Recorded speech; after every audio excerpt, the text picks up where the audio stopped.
আপনারা দীর্ঘ 11 দিন ধরে আন্দোলন করছেন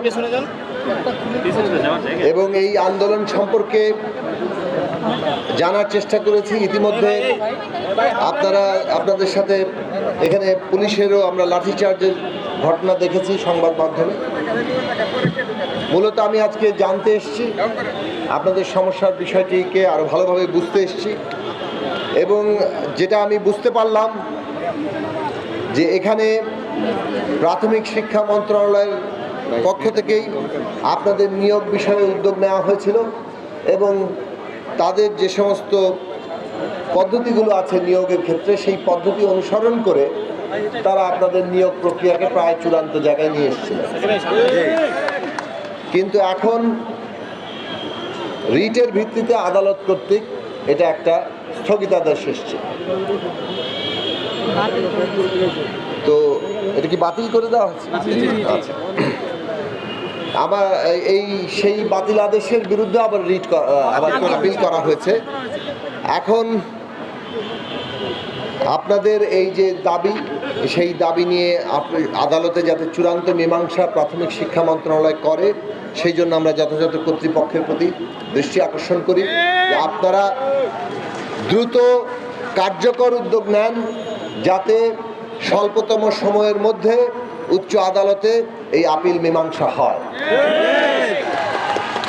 এখানে যারা নিয়োগের সুপারিশ পেয়েছিলেন 6000-এর উপরে শিক্ষক, তারা এখানে তাদের প্রতিনিধিরা উপস্থিত আছেন।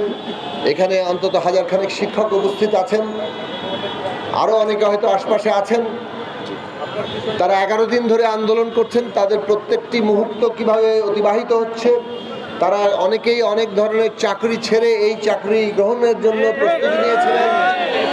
কাজেই আমরা সকল পক্ষকে বলবো যে এই সব দিকগুলো বিবেচনায় রাখবেন এবং দ্রুত এই বিষয়ে একটা মীমাংসা আনার জন্য আপনারা কার্যকর পদক্ষেপ গ্রহণ করবেন।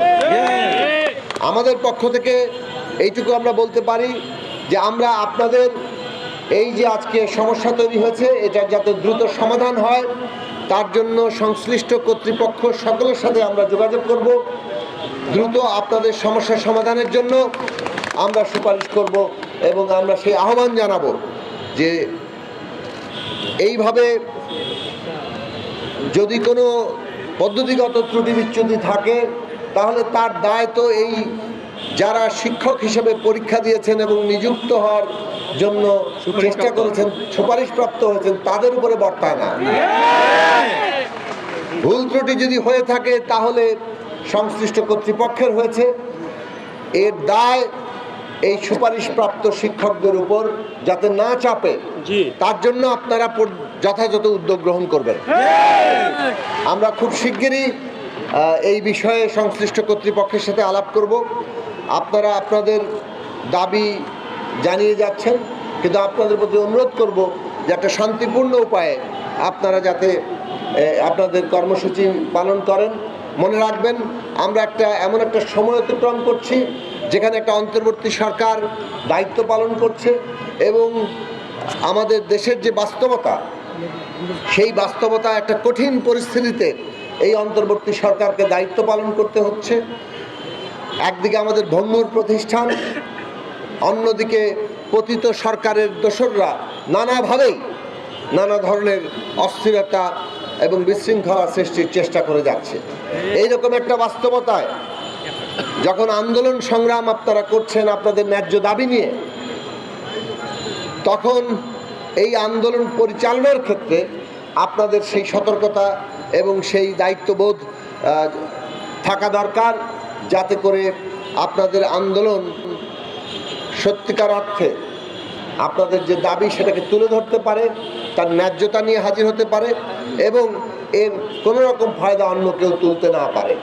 তো সেই সব বিবেচনায় রেখে আমি বলবো আপনাদের দাবির ন্যায্যতা আছে, আপনাদের দাবিকে অবিলম্বে যাতে এর সুরাহা করা হয় সেজন্য সংশ্লিষ্ট কর্তৃপক্ষকে উদ্যোগ নিতে হবে।